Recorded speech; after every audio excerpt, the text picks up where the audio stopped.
মনে পড়ে স্কুল জীবনের কথা। মা বাবার পর যে মানুষটিকে ভীষণভাবে আঁকড়ে ধরেছিলাম তিনি আমার মাস্টার মশাই।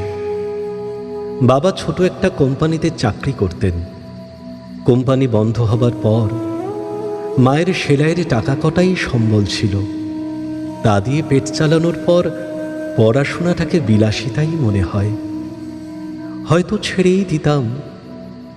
তখন ক্লাস 9।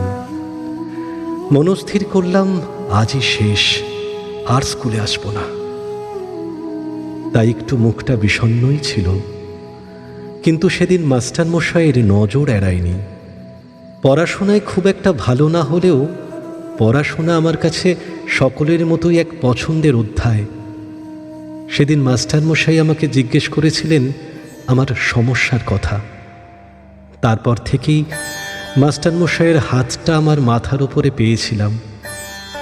যেদিন বাবা হাসপাতালে মৃত্যুর সঙ্গে লড়াই করছিলেন সেদিনও মাঝরাতে মাস্টার মশাইয়ের ফোন এসেছিল বারবার। বাবা চলে যাবার পর পড়াশোনাটা আমার কাছে আরও প্রয়োজনীয় হয়ে উঠল। সেদিনও পাশে শুধুই মাস্টার মশাই। আজ চাকরি সূত্রে বাইরে থাকি। মা আমাদের আগের বাড়িতেই আছেন।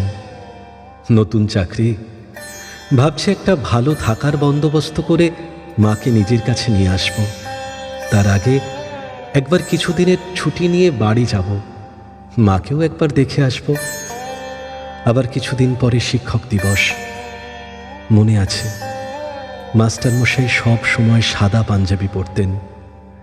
সত্যের লড়াই, যুক্তির পথে চলা, সমাজসেবা, নিজের কর্তব্যে অবিচল থাকা, এই সমস্ত আদর্শ যে তার চেহারায় বর্ণিত হয়।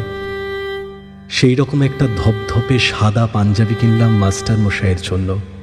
তার সঙ্গে একটা চিঠিতে তার প্রতি আমার অন্ধ কৃতজ্ঞতার কথাও লিখলাম। হয়তো সামনে দাঁড়িয়ে কখনোই এত কথা বলতে পারবো না, সংকোচ হবে। ভাবলাম শিক্ষক দিবসের দিন মাস্টার মশাইয়ের বাড়ি গিয়ে প্রণাম করে তাকে দিয়ে আসব।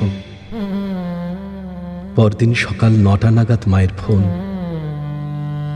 মাস্টার মশাই আজ নেই। আজ সকালে